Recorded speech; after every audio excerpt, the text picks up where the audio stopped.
नमस्कार मित्रांनो, आचार्य 90 FM yo on रेडिओमध्ये मी तेजस्वी आपल्या सगळ्यांचं स्वागत करते. मित्रांनो, व्हॅलेंटाईन डे आहे. आपण फेब्रुवारी महिन्यात आहोत आणि व्हॅलेंटाईन डे आहे, मराठी राज्यभाषा दिवस आहे आणि हे सगळे सुंदर सुंदर दिवस आपण साजरे करत असताना आपण खास पाहुण्यांना आमंत्रित करणार नाही तर कसं शक्य आहे बरं.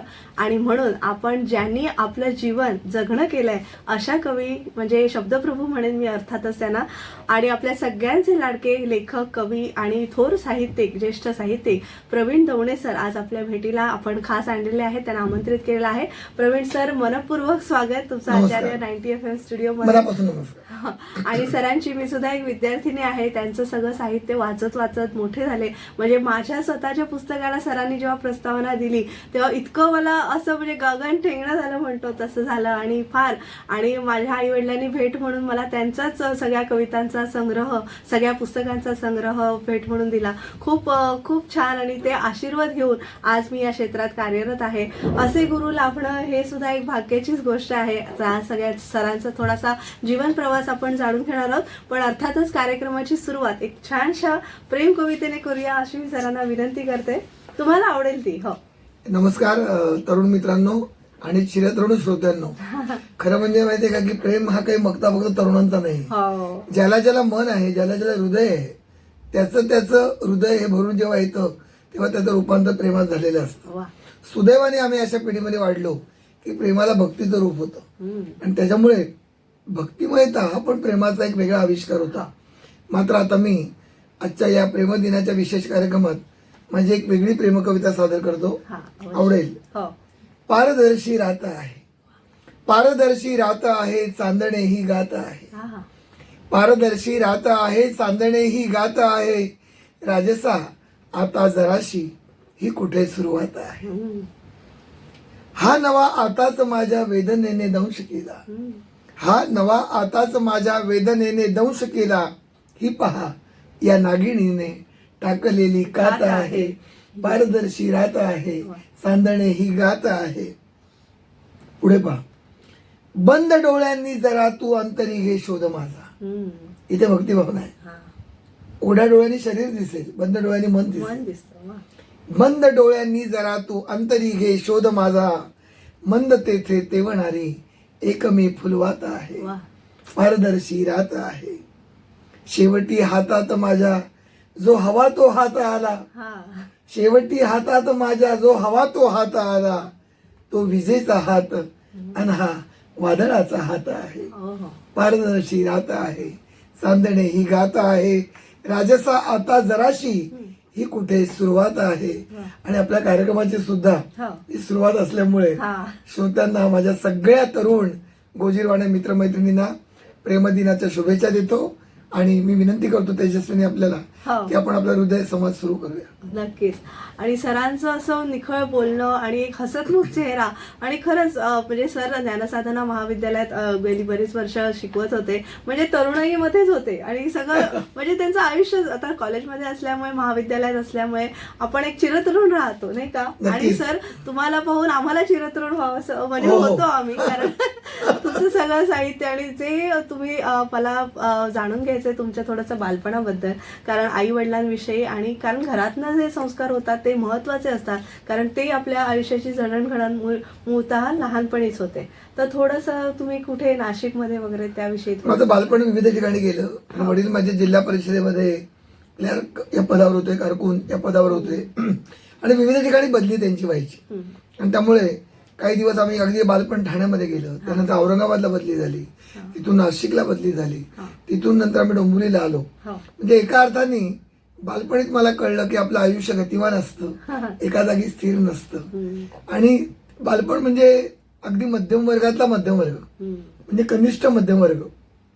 म्हणजे तुम्हाला एवढंच सांगेन की मला स्वतःला इकॉनॉमिकली बॅकवर्ड म्हणजे EBC ही स्कॉलरशिप घ्यावी लागायची, कारण फी परवडायची नाही, काहीच परवडायचं नाही, म्हणजे शिक्षणच परवडायचं नाही. म्हणजे ज्या वयामध्ये मुलं नाचतात, खेळतात, बागडतात त्या वयामध्ये मला घरासाठी 4 पैसे मिळवण्याची वेळ आली. पण आज मला आनंद वाटतो की तोच काळ संघर्षाचा असल्यामुळे त्या संघर्षाचं बळ घेऊनच मी पुढे वाटचाल केली. हो, नक्कीच. पण साहित्य कधी भेटीस आलं तुमच्या? साहित्य मला शाळेतूनच भेटीस आलं. हा. याचं कारण आम्हाला मराठीचे शिक्षक जे होते ते उत्तम शिक्षक होते. आणि मी पुन्हा सांगेन की भाषेचा शिक्षक तुम्हाला कसा मिळतो हा. त्याच्यावर तुमच्या जीवनाचं पाऊल वाटत ठरतात. अच्छा. कारण डोळे आणि दृष्टी याच्यातला जो फरक आहे तोच आहे की डोळे व्यवहार शिकवतात तर दृष्टी तुम्हाला जीवन शिकवते. वा. तर साहित्याने मला ही दृष्टी दिली. म्हणून 4वी 5वी 6वी 7वीच्या वयात जे शिक्षक होते हा. ते केवळ मराठी शिकवणारे नव्हते तर ते भाषा उलगडणारे होते. वा. एक कविता शिकवायची झाली तर अनेक तऱ्हेच्या त्यांच्या कविता कवींच्या ते आणत असत, वाचून दाखवत असत. आणि विशेष म्हणजे तेजस्विनी शाळांच्या मधून पण अतिशय मोठी माणसं दाखवली गेली. हो. फार मोठी माणसं. अच्छा. म्हणजे जे लेखक इतरांना बघायला मिळणार नाहीत हो. ते आम्हाला शाळेने गॅदरिंग मध्ये दाखवले. हा, हा. त्यांच्या हातून आम्ही बक्षिसं घेतली. नंतर वडिलांनी लायब्ररी लावून दिली, ग्रंथालय लावून दिलं. हा.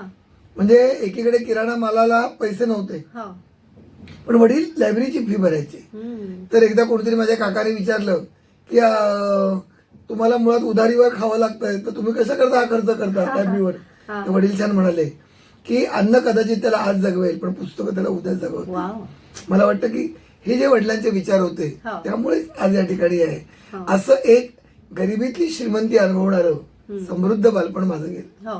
आणि आईच पण उत्तम म्हणजे वाचन त्यांचं फार होतं ना. आईचं वाचन म्हणजे काय माहितीये का की आई आणि वडील हे दोघांचंही वाचन वडिलांचं थोडंसं वैचारिक आणि आध्यात्मिक होतं. हा. आईचं होतं तो रोमॅन्टिक होतं. हा, हा. म्हणजे तिला प्रेम कादंबऱ्या वगैरे आवडायच्या. अच्छा. याचं कारण असं की त्या काळामध्ये स्त्रियांना काही सिनेमा बघायला एवढा वाव नव्हता. हा. त्या काळामध्ये चांगले कपडे लत्ते किंवा हौशे मौजेनी नवरा आपल्या प्रियकारासारखा फिरायला नेतोय असं आजच्यासारखं वातावरण नव्हतं. हो. मग कदाचित त्या ज्या भावभावना आहेत त्या त्यावेळेच्या स्त्रिया पण त्या कादंबऱ्या दर्जेदार कुठल्याही हो. विचित्र नव्हेत. बरं. म्हणजे वि. स. त्याच्या खांडेकरांच्या कादंबऱ्या होत्या, बांधव नासी फडक्यांच्या होत्या, सुमती क्षेत्रपाण्यांसारख्या कादंबरीकार की ज्या कादंबऱ्यामधलं प्रेम सुद्धा हा. हे मध्यमवर्गीय मूल्य मानणार होतं. आणि त्यामुळे मला असं वाटतं की वाचणारी आई वाचणारे वडील हो. हे सगळे मला दिसल्यामुळे आणि तुम्ही त्यांना वाचलत. हो. हो वा क्या बात आहे वा. मला सर तुम्हाला असं विचारायचंय की एवढ्या साहित्यिकांना तुम्ही भेटलात असं तुमचा उल्लेख आला तर त्यामध्ये तुम्हाला भावलेले साहित्यिक कुठले म्हणजे कोणाचं साहित्य तुम्हाला जास्ती म्हणजे बाभवरकर किंवा कुसुमाग्रज या अशा कुठल्या ते तर सगळे नामवंत कविता माझ्या हृदयातच आहेत. हा. आणि अमुक एक असं नसतं. याचं कारण काय माहितीये का की फुलांच्या बागेमध्ये गेल्यानंतर गुलाबच सुंदर आहे, मोगराच आवडतो, सोनचाफा कमी आवडतो असं नाहीये. सगळ्या मिळून एक परिमळ तयार होतो, वा. एक सुगंध तयार होतो. त्यामुळे मी असं जर कोणाचं नाव घेतलं तर मला वाटतं की समोर नसलेल्या त्यांना पण कुठेतरी मी दुखावल्यासारखं वाटतं. हा, हा. परंतु त्यातले तेच मी सांगेन की माझ्या आवडीच्या लेखकांच्या मध्ये गंगाधर गाडगीळ वा. हे मला खूप आवडीचे लेखक होते, साहित्यिक होते. हम्म. पुढे मग त्यांना मी भेटायला गेलो, नंतर आमची चांगली वैचारिक मैत्री पण झाली. हा, हा. पण खूप दर्जेदार. याचं कारण काय की गाडगीळ हे अष्टपैलू होते. हा, हा. एकाच वेळेला त्यांनी विनोदी लिहिलं बंडू नावाने, हा. त्याच वेळेला त्यांनी अतिशय समीक्षा चांगली लिहिली, कथा उत्तम लिहिल्या, दुर्दंबेसारखी लोकमान्य टिळकांवरची कादंबरी लिहिली. हे सगळं माझ्या बालपणी हा. ज्यांनी लिहिलं त्यांना बघण्याची संधी मिळाली. आणि तेजस्वी तुम्हाला आनंद वाटेल की मराठीच्या तासाला मी खास बसायला जायचो होतो एका थोर कवयित्रीच्या तासाला. हा, हा. ते म्हणजे शांताबाई शेळके. वा. त्या MD कॉलेजला शिकवायला होत्या. मी काही कॉलेजचा त्या विद्यार्थी नव्हे, हा. परंतु माझी जी ऐकण्याची ओढ प्यास, आहे. हा. ओढ, हा. आस जी होती हम्म. ती मला स्वस्थ बसू देत नव्हती. आणि त्याच्यामुळे शांताबाईंना भेटून त्यांची परवानगी घेऊन हा. मी डोंबिवलीहून धडपडत जायचो. हम्म. 6:45ला त्यांचा तास सुरू व्हायचा. हा, हा. मी 6:30ला जाऊन बसायचो, 5ला निघायचो. तर मला असं वाटतं की त्यामुळे शांताबाईंना बघणं आनंद होता की कारण आम्ही भरपूर गाणी त्यांची ऐकत होतो. आणि गाणी लिहिणाऱ्या त्या या शांताबाई ही एक श्रद्धा डोळ्यामध्ये होती. आज मला असं वाटतं की त्या सगळ्याचं रसायन तुमच्या समोर आहे. खरंच. आणि आज आता तुम्ही गीतकार आहात आणि तुमची गाणी आमच्या ओठांवर आहेत आणि किती छान म्हणजे आपण ज्यांना गुरुस्थानी ठेवलं आणि आज आपण त्या तोडीचे झालो हा एक अनुभव म्हणजे एक जीवनाची ही सार्थता झाली असं क्षण आहेत नाही का. हो पण तोडीची का म्हणता येणार नाही माहितीये का कारण गुरु हा शेवटी गुरुच असतो. आणि मी एक स्वतः साधक आहे. मी एवढंच म्हणेन की गुरुंनी जो मला दिवा दिला त्या पावलावर मी चालायचा प्रयत्न करतोय. शिखर तर पुढेच आहे. माझ्याच एका कवितेच्या ओळी आहेत त्या आरती अंकलीकरांनी गायल्या आहेत, श्रीधर फडक्यांनी संगीत दिलंय. दे साध दे हृदया. त्याच्यामधली एक ओळ आहे की तृष्णेचे धन हे, तृष्णेचा घट हा धन हे माझे, तृष्णेचा घट हा धन हे माझे, जळ हे भवती गमले ओझे, पहिलं तिरीचा मेघ हो हृदया, दे साथ दे हृदया. वा. याचा अर्थ तहान हम्म. हीच कलावंताची श्रीमंती आहे. तृष्णा म्हणजे तहान, हो. आस, ओढ, ही अतृप्ती, हेच माझं धन आहे. हम्म. जळ आहे भवती, अवतीभोवती सुखाचं जळ आहे, हा. पण त्याचं मला ओझं होतं. मला ते सुख नको आहे, मला अंतरीच्या निर्मितीचं सुख हवं आहे. वा. पहिलं तिरीचा मेघ हृदया, हम्म. आईला तरी पैसे आहेत, प्रसिद्धी आहे, हा. पुरस्कार आहेत, अध्यक्षपद आहे, पण पहिलं तरी मोक्ष आहे. त्या मोक्षाकडची वाटचाल आहे. त्यामुळे तोडीचा नव्हे, हा. पण एकच आहे की पंढरीच्या दिशेने मी निघालो, एवढं नक्कीच. धन्यवाद. वा. पण हा मधुगड जो तुम्ही आम्हा सगळ्यांना दिलेला आहे तो म्हणजे काय विशिष्ट असं ठरवलं होतं का की नकळत ते तुमच्या हातून घडून गेलं? म्हणजे एक कविता जशी स्फुरली तसं ललित गद्य सुद्धा तुम्ही बरंचसं लिहिलेलं आहे. हा लिहिता हा तुम्हाला कसा गवसला त्याविषयी फार उत्सुकता आहे. याचं कारण माझा अध्यापनाचा व्यवसाय. हा. अध्यापनाच्या व्यवसायामुळे जवळजवळ रोज मी 500 मुलांशी गप्पा मारायचो, बोलायचो. हम्म. शिकवायचो नाही, मी हा. उलगडायचो. शिकवणं हे मला मान्य नाही, कारण कोणीच कोणाला शिकवत नसतं. हा. पण मी मैत्री केली. खरं म्हणजे माझ्या विद्यार्थ्यांकडून मी अधिक शिकलो आणि आजही शिकतोय. हा. श्रोत्यांकडून मी शिकतोय. हम्म. त्यामुळे त्या अर्थाने मी काही कोणाला शिकवलं नाही, पण मी टिपत गेलो. हा. मध्यमवर्गीय ज्या ज्ञानसाधना महाविद्यालयात हा. आपण स्वतः अध्ययन केलं, तर तिथे मध्यमवर्गातली मुलं होती, हा. अगदी कष्टाळू, स्ट्रगलर, कामगार वस्तीतली. अनेकांनी मला घरी बोलवलं, त्यांच्या घरी मी गेलो, त्यांच्या घरी मी पिठलं भाकरी खाल्ली, हा, हा. त्यांची सुखदुःख पाहिली. हम्म. काहींच्या घरामध्ये व्यसनं होती, ती सोडवण्याचा प्रयत्न केला. अच्छा. काही मुलींचे प्रॉब्लेम असे होते की शिकायचंय पण लवकर लग्न करून टाकतात वडील, हम्म. कारण भाऊ आहे तो शिकत नाही तरी त्याला शिकवायचंय, हा. मुलगी शिकून काय उपयोग. मग वडिलांचं काउन्सिलिंग केलं, मग ती मुलगी शिकवली. म्हणजे एक विद्यार्थी मला आठवते तेजस्विनी अशी, की ती म्हणाली की सर, वडिलांपेक्षा तुम्ही मला वडिलांची माया दिलेली आहे. तुम्ही मला मंडपात दिसल्याशिवाय मी लग्न स्वतःचं मी अच्छा. नवऱ्याच्या गळ्यात हाल घालणार नाही. कन्यादान तुम्ही करावं. हो, म्हणजे हे जे प्रेम आहे, म्हणजे लिहिता हात कसा राहिला, तर या कथांच्या मध्ये मी शिरलो हम्म. प्रत्यक्ष. मी नुसता केबिन मध्ये बंदपणे एसी मध्ये येणारा लेखक नाही, हम्म. तर मी निखाऱ्यांच्या शेतामध्ये शेती करणारा लेखक आहे. हम्म. त्या वेदना, वाचकाची पत्रव्यवहार केला, हा. सुखदुःख, अनेक प्रकारचे संयोजक, त्यांच्या घरी मी गेलो. आणि मला काय कोणास ठाऊक एक देणगी आहे हा. की माणसं माझ्याशी अर्ध्या पाऊंडात बोलली हा. की एखादा शिंपला उघडून मोती दिसावा, तसं मला त्याचं मन ते अवचित सांगतात. हा. कधी मी त्याचा दुरुपयोग नाही केला, हा. पण त्यांच्यातून मला काही विषय मिळत गेले. आणि मग लोकसत्तेतलं सावरर आहे, सारखं सदर नवशक्ती आहे. नवशक्ती आहे, सामनामध्ये आहे, कितीतरी सदर मी लिहिली. आणि सगळे विषय नवीन आहेत. हा. म्हणजे आपण जर थोडस गणिताच्या भाषेत बोललो हा. तर जवळजवळ 2-2,500 लेख. हा. ही साधी गोष्ट नाही आहे. 150 माझी पुस्तकं आहेत. हो.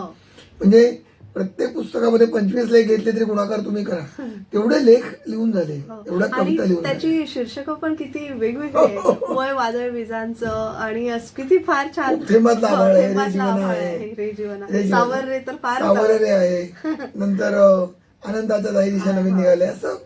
आणि शीर्षक देताना पण मी असा विचार करतो की त्याच्यामध्ये माझा आत्मा प्रगटला पाहिजे. हो. आणि असं कुठलाही साहित्यातला प्रकार नाहीये. म्हणजे एक बालसाहित्य पण तुम्ही खूप भरपूर. सुंदर लिहिलेलं आहे. आणि मोठ्यांसाठी तर ही सदर सगळी तुम्ही लिहिलेली आहे. आता मुलांना घडवण्यासाठी तुम्ही विशेष जी मेहनत घेतलेली आहे, म्हणजे स्वतःच्या आदित्य आणि हिला पण वेदश्रीला त्यांनाही घडवताना जसं तुम्ही आपल्या ममतेनं शिकवलं, तसं कॉलेजच्या म्हणजे महाविद्यालयातली मुलं असा भेदभाव नाही कधी केला. त्यांच्यावर घरात जसे संस्कार केले तसेच महाविद्यालयात सुद्धा संस्कार केले. तर त्याविषयी म्हणजे एक त्या मुलांना घडवण्यामध्ये कसा तुमचा सहभाग होता ते पुन्हा तेच आहे की असं जसं एखादा शिल्पकार बसतो खास दगड कोरत मूर्ती करायला, हा. असं काही मी घडवत बसलो नाही. हा. मुलांच्या पुढे एक चांगलं वातावरण ठेवलं की मुलं घडत जातात. हा. हा. दिव्याला जाहिरात करत नाही, करावी लागत नाही की मी प्रकाशमान आहे. हा. दिव्याचं अस्तित्व हेच काळोखाला दूर करणार असतं. हम्म. आपले आई वडील काय वाचतात, त्यांचं नातं कसं आहे, त्यांची निर्व्यसनता, त्यांची जीवनमूल्यनिष्ठता, त्यांचा वेळ पाळणं, हे सगळं मुलं शिकत असतात. हा.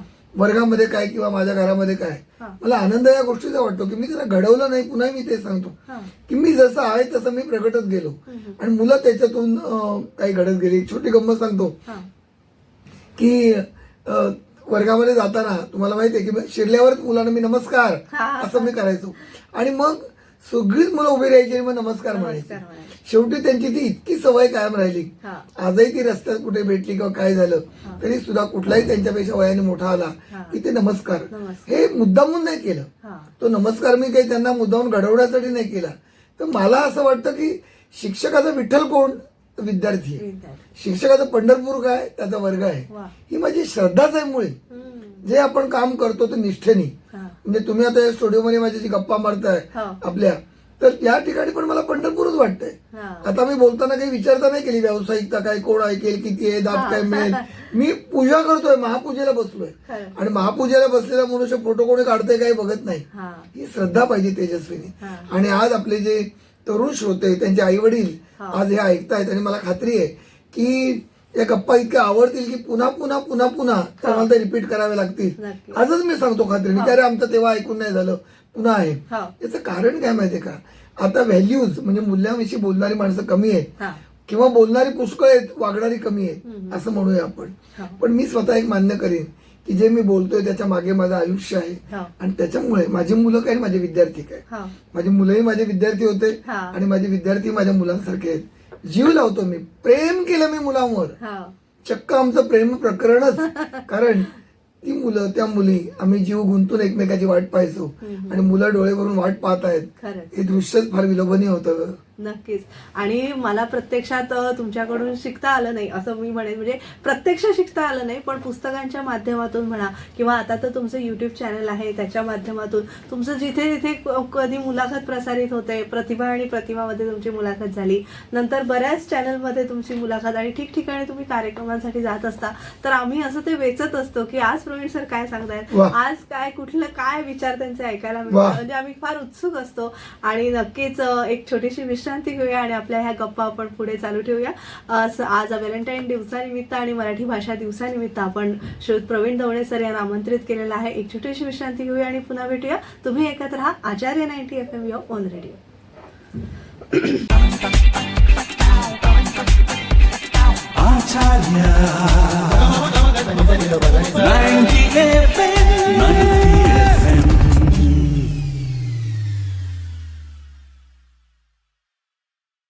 विश्रांतीनंतर तुम्हा सगळ्यांचं पुन्हा एकदा स्वागत. आपण ऐकत आहात आचार्य 90 FM युअर ओन रेडिओ आणि आज आपल्या भेटीला ज्येष्ठ साहित्यिक प्रवीण दवणे सर आलेले आहेत.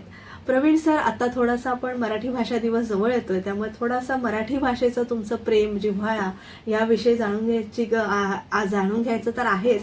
आणि कारण आपण बोटाला धरून ती भाषा आपल्या आईसारखी शिकलेलं असतो. आणि आता मराठीची सद्यस्थिती आणि मराठीचं भवितव्य, म्हणजे हा खरं तर संमेलनाचा विषय आहे, पण तरी थोडंसं उलगडावं. काय होतंय की पुष्कळदा होतं ना की आपल्या घरामध्ये रत्नाने भरलेलं रांजण असतं आणि त्या रांजणावर माती घालून माणसं त्याच्यावर बसून भीक मागतात. म्हणजे खाली रांजण आहे रत्नांचं आणि वर मात्र आपण त्याच्यावर बसून भीक मागतो. असं कर्मदरिद्री पण आज एकंदर महाराष्ट्राला आलेलं आहे असं माझं स्पष्ट मत आहे. याचं कारण इंग्रजी भाषा महत्वाचीच आहे. इंग्रजी महत्वाची आहे, उर्दू आहे, हिंदी आहे, आसामी आहे, बंगाली आहे. जगातली कुठलीही भाषा सुंदर आहे, पण मातृभाषा जी असते आपली, आता आपली मराठी आहे, त्याला एक परंपरा आहे. अगदी महानुभाव संप्रदायापासून चक्रधर स्वामी आहेत, नंतर आपले ज्ञानेश्वर महाराज आहेत, सगळे संत आहेत, संत तुकारामांसारखे. ही सगळी संत परंपरा आहे. मोठमोठे संत होऊन गेले. बहिणाबाई चौधरी सारख्या आधुनिक कवयित्री की ज्याच्यातून त्यांनी अध्यात्म उलगडलं. हे जर आपल्याला तेजस्वीने माहितीच नसेल तर मला तुम्ही सांगा ना की आज चित्र असं दिसतंय की पोटाची जी भाषा आहे, कॉम्प्युटरची जी भाषा आहे की ज्याच्यामुळे पोट भरतं, ती मला महत्वाचीच वाटते. मी पुन्हा सांगतो, इंग्रजी नाकारत नाही मी, पण इंग्रजी स्वीकारताना तुम्ही मराठी जर त्याच्याकडे दुर्लक्ष केलं तर तुम्ही खूप काही हरवताय. केव्हा तरी मजेशी मजा म्हणून केक खायला हरकत नाही, तुम्ही खा, केक खा, पिझ्झा खा, केव्हा तरी मी 3-4 महिन्यांनी क्वचित बर्गर खा, पण झुणका भाकरीची जी मजा आहे, भरलं वांगी आणि भरीत मेथीची भाजी आणि तोंडाला पाणी सुटलं, फेवरेट भयंकर. म्हणून मी आली भाजी मेथीची उघाणा पण नाही म्हणत. तर गंमत म्हणजे की इतकी सुंदर अशी एक शालीन परंपरा आपली आहे, ती का गमवायची आपण? आणि पालक सुद्धा अतिशय भीतीने इंग्रजीमध्ये टाकतायत. आणि मुलांची अवस्था काय माहितीये का? अक्षरशः सायकोलॉजिकल, म्हणजे ती मुलं मनोरुग्णच झालेत. कारण मूळ ते जे पर्यावरण बघतायत ती भाषा बोलता येत नाहीये, अ आ इ ई बोलता येत नाही, एबीसीडी पाठ करता येत नाहीये, सतत वेगवेगळ्या प्रकारचं हिंदी ऐकावं लागतंय, त्यात मिसळलेले हिंदी, याच्यामध्ये ती एक उपयोगी जनावर होत आहेत. आय रिपीट, मी पुन्हा सांगतो, उपयोगी जनावर होत आहेत पण समृद्ध माणूस होत नाहीत. दुःख मला ते होतं. माझं म्हणणं की तुम्ही उपयोगी समृद्ध माणूस व्हा. पुन्हा मी सांगतोय, सगळे ऐकणारे दात देत आहेत, मला वा ऐकू आलं त्यांचं. आता समृद्ध माणूस व्हा, उपयोगी व्हा नक्कीच. पण तुम्ही यंत्र नका हो उपयोगी. यंत्र जे असतं त्याला मन नसतं, यंत्राचे डोळे भरून येत नाही, यंत्र कधी भाऊ बहीण एकमेकाला ओवाळत नाही, यंत्र नावाची बहीण यंत्र नावाच्या भावाला राखी बांधत नाही. कुठेतरी भावना आहे ना, श्रद्धा आहे ना आपल्याकडे. श्रद्धेचं जग आहे ते नाहीसं होत आहे. आणि मला वाटतं याच्यातून फक्त श्रीमंतीची सूज निर्माण होईल, परंतु संवेदनाची समृद्धी मात्र हरवेल. म्हणून मातृभाषा, म्हणून मराठी. केवळ 27 फेब्रुवारी किंवा भाषा पंधरवडा सादर करायचं आहे म्हणून नाही, तर मी सगळ्या ऐकणाऱ्यांना सांगतोय की तुम्ही तुमची जी पोटाची भाषा आहे, तुम्हाला जी गरज आहे ती तुम्ही नक्की शिकाच, अधोरेखित नक्की करा मी म्हणतोय. पण त्याबरोबर आपल्या आरत्या, आपल्या म्हणी, आपले वाक्प्रचार, आपले बालकवी, आपले कुसुमाग्रज, आपले केशवसूत, आपले माझे विद्यापीठ लिहिणारे नारायण सुर्वे, आपले केशव मेश्राम, ही जी मंडळी, आपले उत्तम लिहिणारे, कसदार लिहिणारे दया पवार, यांना विसरून कसं चालेल. मला असं वाटतं की याचं काही माहिती नसेल आणि तुम्ही तसेच जर पुढे गेलात तर याचा अर्थ असा आहे की काश्मीरला राहता पण गुलाबाची बागच पाहिली नाही, आग्र्याला राहता पण ताजमहालच पाहिला नाही, पौर्णिमेच्या अंगणात पण चंद्रच पाहिला नाही, पूर्वा उगवलाय पण सूर्यच पाहिला नाही. तसं आपण महाराष्ट्रात जन्माला आलो आणि मराठीच कळली नाही, कसं चालेल. आज काळजी करण्यासारखी स्थिती आहे. कुणी काही म्हणू, काही विचारवंतांना मान्य होत नाही, पण मी हिंडणारा फिरणारा मुलांशी संवाद साधणारा विषय आहे. त्यांना आता खूपच म्हणजे वेगळ्या तऱ्हेने शिकवण्याची गरज आहे. हातातून सगळं निसटून जायच्या आत जागे व्हा. खरंच, कारण सर तुमच्याकडून तर प्राजक्ताची फुलंच बरसत आहेत. आम्हाला किती वेचू आणि किती नको एवढं झालेलं आहे. म्हणजे प्रत्येक शब्द तुम्ही बोलताय ते प्राजक्ताची फुलं होऊन उमटतायत. आता ठिकठिकाणी तुम्ही संमेलनामध्ये जाता किंवा व्याख्याते म्हणून जाता, वेगवेगळ्या महाविद्यालयात जाता, काही संस्थांमध्ये सांस्कृतिक किंवा सामाजिक कार्य करणाऱ्या संस्थांमध्ये जाता. तिथे एक तरुण पिढीला घडवणारे किंवा पुढच्या पिढीला घडवण्याचं एक महान कार्य तुम्ही करताय. तर त्याविषयी तो खेडोपाडी आपण जो जातो, म्हणजे आधी सगळे कवी पण जायचे, तसं तुम्ही पण एक तो वारसा पुढे चालवता आहात. तर त्याविषयी जाणून घ्यायचंय. शहरातला महाराष्ट्र आणि खेडोपाड्यातला महाराष्ट्र, तिथे तुमचा काय अनुभव येतो? तेजस्विनी, हा प्रश्न मला फार आवडला तुमचा. याचं कारण असं की आता सरळ सरळ हे वेगळं वातावरण दिसायला लागले आता, की त्या मानाने खेड्यामध्ये अजूनही मराठी जोपासलं जाते.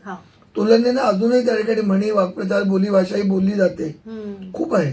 शहरामध्ये काय झालेलं आहे की यंत्रामुळे असेल, सगळं भारत तिथे एकवटलाय, मुंबईमध्ये, पुण्यामध्ये किंवा आयटी क्षेत्रामुळे, म्हणून अशी सगळी सरमिसळ झालेली आहे. म्हणजे श्रीखंडात बासुंदी, बासुंदीमध्ये वरण, वरणामध्ये काहीतरी भाजी, किती ऐकायला पण आपल्याला किळसवाणं वाटलं. तसं काहीतरी आता विचित्र संस्कृती संकर झालेलं आहे. परंतु खेड्यापाड्यामध्ये मी जातो, अजूनही एखाद्या गाईचं आणि म्हशीचं निरसं दूध असावं, स्वच्छ, तसं अजून बोललं जात आहे. आताच मी पंढरपूर भागामध्ये 7 छोट्या छोट्या गावामध्ये दौरा केला. तुम्हाला आश्चर्य वाटेल, अक्षरशः हजारो मुलांशी मी संवाद साधला. त्या मुलांनी ऐकलं, माझी पुस्तकं त्यांनी विकत घेतली, म्हणजे अक्षरशः पैसे नव्हते तरी वर्गणी काढून त्यांनी विकत घेतली. त्याची ही भूक आहे. दुर्दैवानी आपली मराठी पुस्तकं तिथे पोहोचत नाहीत. फक्त शहरामधली काही विशिष्ट पेठा, त्याच्यामधली फक्त ती खास दुकानं पुस्तकांची, कोण जाऊन घेणार तिकडे? लोकांना वेळ नाहीये. मी स्वतः हे पण काम करतो की जिथे माझा कार्यक्रम आहे तिथे माझा एखादा रसिक विद्यार्थी बरोबर नेतो, त्याला मी विनंती करतो. हे गेले मी 40 वर्ष करतोय की त्या ठिकाणी त्याला टेबल लावून बस म्हणून सांगतो. आणि असा अनुभव येतो की कार्यक्रमानंतर लोक अक्षरशः म्हणजे पाण्याकडे, ओढ्याकडे हरणं जावी तसे ते जातात. याचं कारण लोकांची भूक आहे. पण भूक प्रदीप्त करणारे लेखक आता कमी होत आहेत. बस फक्त लेखक स्वतःचे गुंतलेले आहेत एखाद्या पदात, प्रतिष्ठेमध्ये. कुठला तरी पुरस्कार मिळाला की मग 4 दिवस ते राजहंसाच्या चालीने चालतात. मला दया येते. याचं कारण कुठल्या तरी लेखकाने आमच्या हातात मराठी दिली, हा. पण आम्ही लेखक पुढच्या पिढीला देतोय का हा विचार केला पाहिजे. 100 प्रती काढायची आणि संपली म्हणून आवृत्ती मिळवायचं, हा. आपली टोळकी जमवायची हा. आणि तिथे डंडोरा पिटवायचा आणि मग 4 जणांच्या मध्ये जग म्हणून हेच प्रसिद्ध प्रसिद्ध असं मानायचं. मला तरी स्वतःला हे आवडत नाही. जग खूप मोठं आहे आणि आम्ही खूप मोठी माणसं पाहिलेत, केवढी परंपरा. मी ते इतकी मोठी परंपरा पाहिले, तर्कतीर्थ लक्ष्मण शास्त्री जोशी पाहिलेत, दुर्गा भागवत पाहिलेले आहेत, नंतर आमचे वेगवेगळ्या प्रकारचे काम कार्य करणारी S.M. जोशी, नाग गोरे ही जवळून पाहिलेली आहेत माणसं. आणि मला वाटतं म्हणून त्यांनी आम्हाला जे दिलं ते आता आम्ही सगळ्यांना दिलं पाहिजे. हो, नक्कीच. आता मुलाखतीच्या मध्यावर आहोत, तर एक छोटीशी कविता तुम्ही सादर करावी अशी विनंती करते. ही कविता पण मी कवितेबद्दलची सादर करतो. हा. कविता नंतर फुलते, आधी आपण फुलून यावे लागते. हा. कविता नंतर फुलते, आधी आपण फुलून यावे लागते. गाणे नंतर जुळते, आधी आपण गाणे व्हावे लागते. निळी रात्र वितळते, केशर पाट उजळते, वा. हिरव्यागार पानांवर दवा सोने मिसळते. आधी डोळ्यातूनच सारे चित्र पिऊन घ्यावे लागते. हा. चित्र नंतर सजते, आधी आपण चित्र व्हावे लागते. कविता नंतर फुलते, आधी आपण फुलून घ्यावे लागते. वा. मी रसिकांना विनंती करेन की तुम्ही जिथे बसलायत त्या ठिकाणी फुलून घ्या आणि फुललात की आपोआप तुमच्यात कविता प्रगटेल. धन्यवाद. हो. 150-200 पुस्तकं तुम्ही लिहिलीत आणि 2000हून अधिक गीतं लिहिलीत. आणि नुसतं गीतं म्हणजे असं नाही की आता ठीक आहे लिहून ठेवलं, प्रकाशित झालं साहित्य, पण ही सगळी अधिक 2000 गीतं आहेत ती लता दिदी, आशाताई, हृदयनाथ मंगेशकर या सगळ्या मंगेशकर कुटुंबियांतर्फे गाण्यात आली. सुलोचनाताई चव्हाण, श्रीधर फडके, साधना सरगम, सुरेश वाडकर, शंकर महादेवन, प्रथितजी अशी गायकांनी ही गाणी गायलेली आहेत. तर दिदींना भेटण्याचा अनुभव किंवा वाडकरां सरांबरोबरचा अनुभव थोडासा ऐकायचा आहे तुमच्याकडून.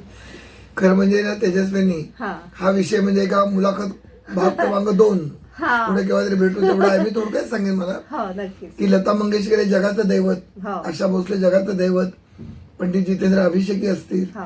ही सगळी मंडळी हा. दैवत मला भेटली. हो. याचं कारण त्यांच्या मंदिरात मी गेलो आणि ते मंदिर होतं कर्माचं, कलेचं मंदिर. त्याच्यामध्ये मी गेलो.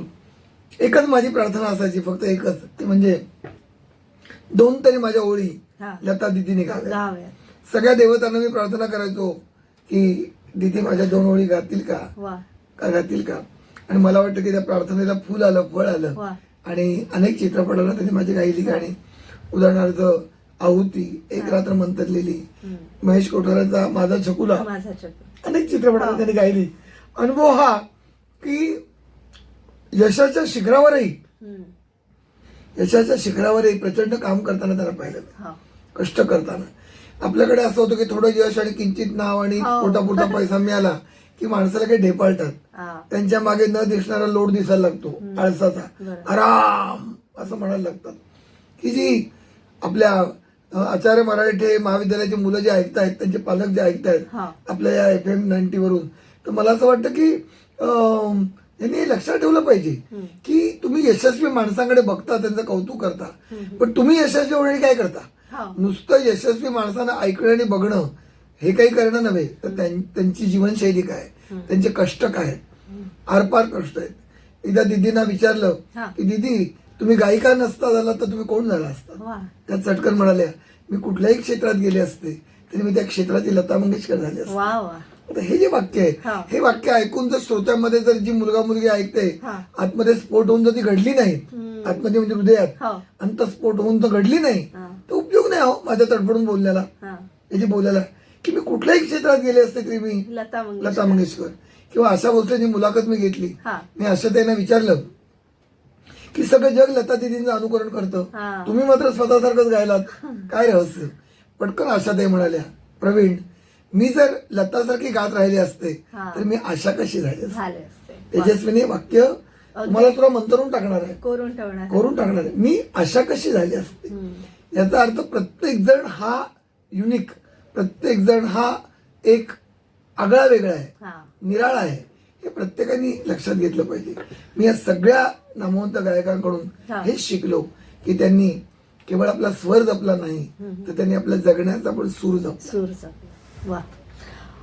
असंख्य पुरस्कार सरांना मिळालेले आहेत. मी थोडक्यात काही उदाहरणं घेते. ठाणे ग्रंथालयाचा रेगे पुरस्कार, गदिमा प्रतिष्ठानचा चैत्रबन पुरस्कार, मृत्युंजय प्रतिष्ठानचा शिवाजी सावंत पुरस्कार, अक्षर भारती पुणे यांचा कविश्रेष्ठ कुसुमाग्रज सार्वजनिक वाचनालय नाशिक यांच्यातर्फे डॉक्टर अ.वा. वर्टी पुरस्कार, तसंच पुणे ग्रंथालय पुणे तर्फे साहित्य सम्राट नचिकेळकर पुरस्कार आणि सर्वोत्कृष्ट वाङ्मयाचा महाराष्ट्र राज्य पुरस्कार सरांना मिळालेला आहे त्यांच्या साहित्यासाठी आणि असंख्य गाण्यांसाठी. सर, पुरस्कार मिळाल्यावर एक आनंदाची भावना असते आणि कृतार्थ जीवन आपण जगलो याचा एक भाव असतो. तर पुरस्कार आणि तुम्ही प्रवीण दवणे, कवी प्रवीण दवणे, कसं पाहता याच्याकडे? हा पुन्हा छान प्रश्न आहे तुमचा.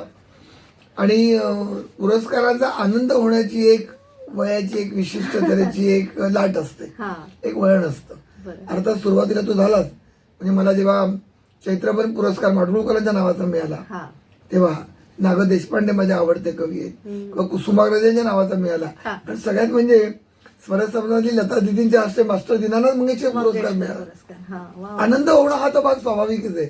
आता स्वतःला मला असं वाटतं की पुरस्कार मिळाल्याचा आनंद होईलच, पण जेव्हा एखादा वाचक मला भेटतो, सर तुमची ही कथा वाचली, किंवा एखादा ईमेल येतो की तुमची माहेर दिवाळी अमुक कथा वाचली, पटकन तुमच्यासारखे विद्यार्थी भेटते आणि पटकन म्हणते की सर थोडं माझं मन मध्ये डबगवलं होतं, मी दुःखी झाले होते, पण सावर्रे वाचलं आणि मी सावरले. कोणते पालक म्हणतात थेंबातलं आबाळ वाचलं आणि जगण्याची दृष्टी मिळाली.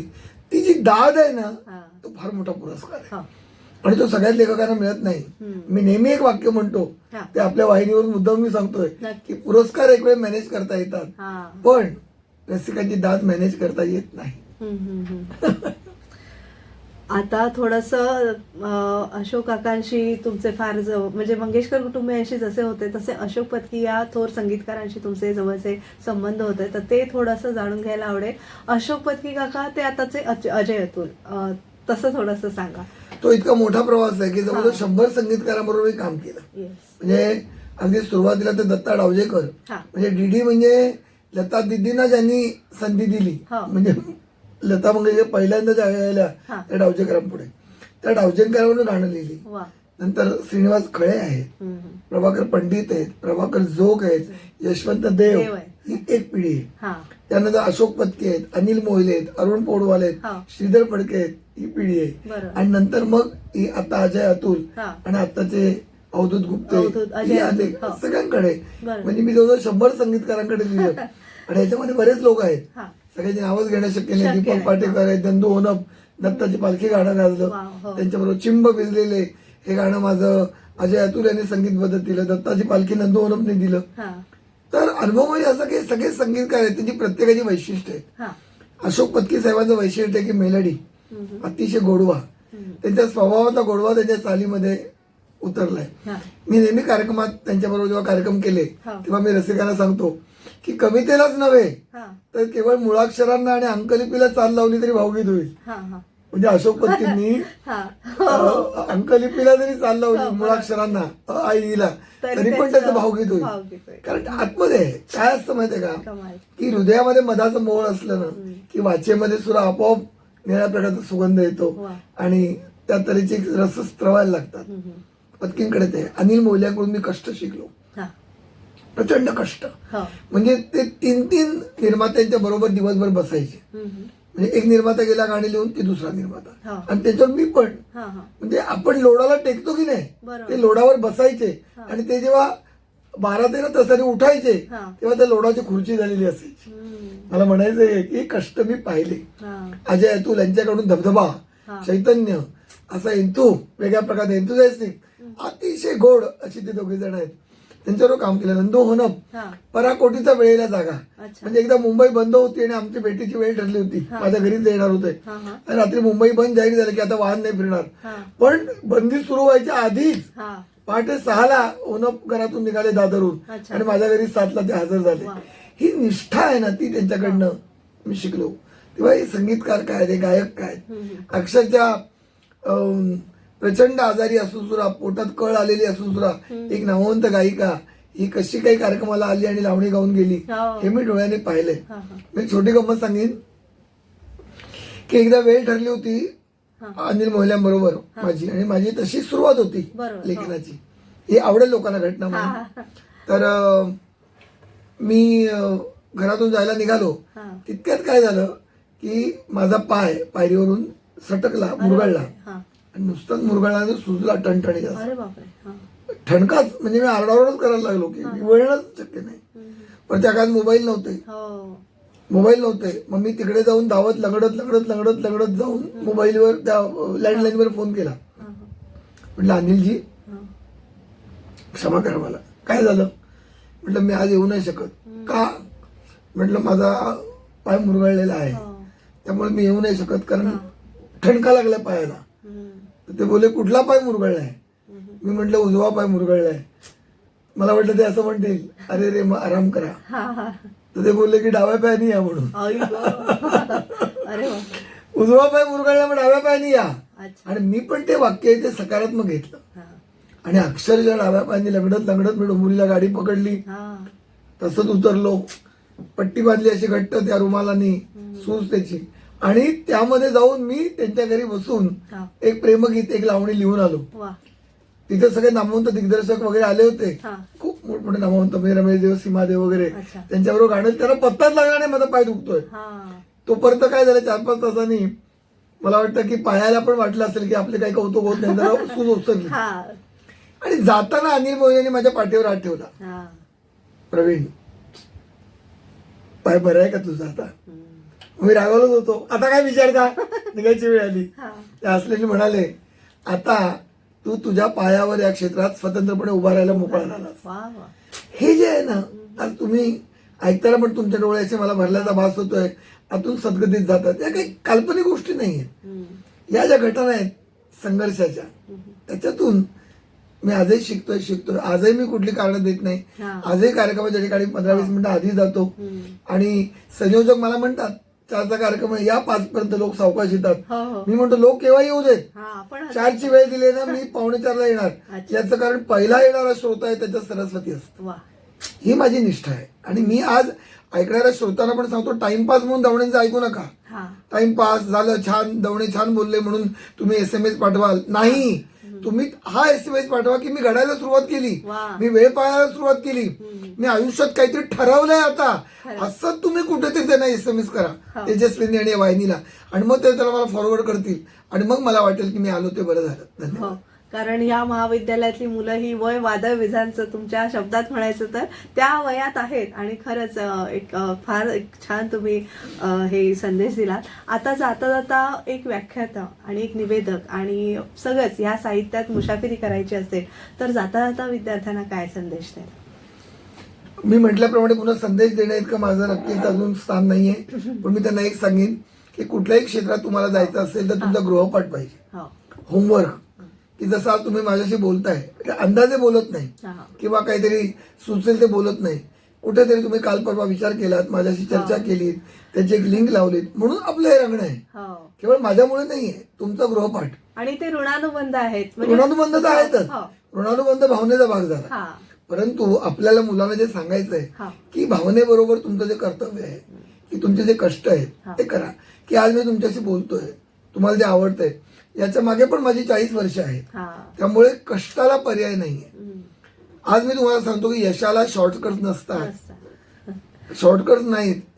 अपयश मिळू शकतं शॉर्टकटने, परंतु यश तुम्हाला तितिक्षा, प्रतीक्षा, सहनशीलता, पेशन्स यांनीच मिळतं.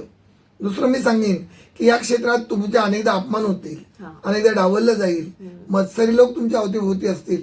खचून जायचं नाही, इतक्या वेगाने आपण पुढे जायचं की मत्सरी माणसाला मत्सर करायला वेळ नको मिळायला, धावत जा. नाही तर तुम्ही गॉसिप मध्ये गुंतलात, आपण कोणतरी आहोत सिद्ध करायला गुंतलात की तुमचा वेळ जाईल आणि तुमच्या हितशत्रूंना तेच हवं असतं. त्यामुळे तुम्ही सगळ्यात मोठा गुरु कुठला, वेळ. माझं वाक्य आहे की वेळेचं व्यवस्थापन हेच आयुष्याचं व्यवस्थापन. ते तुम्ही करा. तुम्ही कुठल्याही क्षेत्रात जाल, निवेदन कला जाऊ द्या, ते तर आहेच, पण तुम्ही प्राध्यापक व्हा, वकील व्हा, चर्मकार व्हा, कर्तनकार व्हा, तुम्ही व्यापारी व्हा, तुम्ही सायंटिस्ट व्हा, तुम्ही कोणीही व्हा. तुम्हाला माणूस म्हणून यशस्वी व्हायचं असेल, यशस्वी, तर तुम्हाला आयुष्यात नियतीने जे वेळ दिले, श्वास, हे जे श्वास दिले, त्या प्रत्येक श्वासाचा मोल तुम्ही मोजा. वा, खरंच. जाता आता मोह आवरत नाहीये, अजून एक शेवट कविता घेऊया आणि मुलाखतीचा शेवट करूया. खूप बरं वाटलं मला की या आचार्य मराठी 90 FM चॅनेल मध्ये हा. दिलखुलास गप्पा झाल्या. आणि तुमच्याबद्दल मी एक प्रेमळ तक्रार अशी करीन हा. की तुम्ही फार कमी वेळात माझ्याकडनं सगळंच काढून घेतलं. म्हणजे आता पुन्हा बोलवतील की नाही मला असं नाही, वाटत अवश्य, नाही, नक्की, कारण तुम्ही असं काय म्हणतात तर त्याला पोतडीत माझ्या काही ठेवलं नाही. हा. पण तुमचं मी कौतुक करेन की तुम्ही अतिशय विनम्रतेने शालीनतेने विचारलं आणि तुमच्या स्वरामध्ये मला ती निष्ठा दिसली हा. म्हणून हे रंगलं.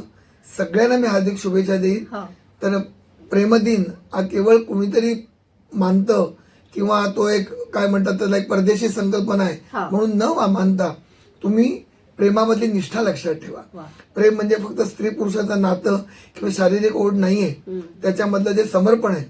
सुंदर ओढ तुमच्यासाठी लिहिले कुसुमाग्रजांनी. हा. त्यांनी असं लिहिलेलं आहे, पुरे झाले चंद्र सूर्य, पुरे झाल्या तारा, पुरे झाले नदी नाले, पुरे झाला वारा.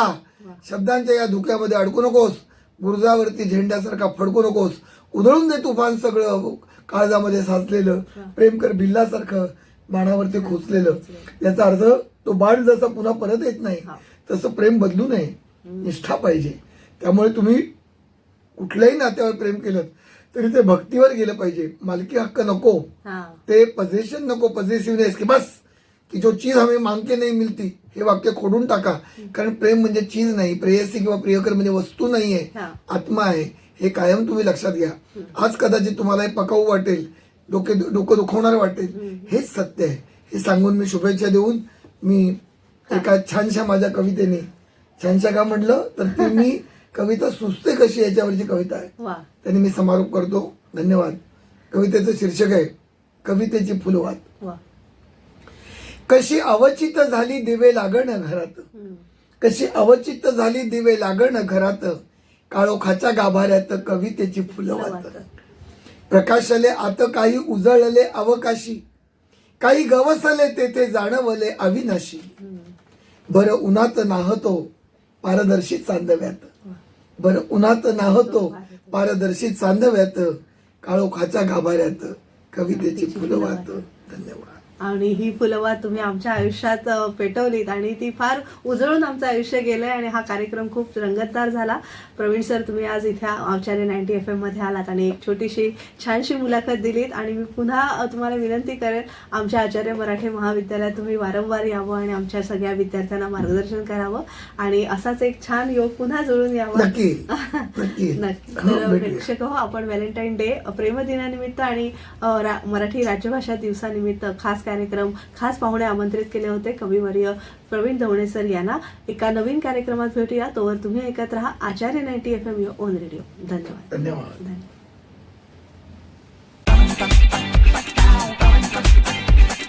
आचार्य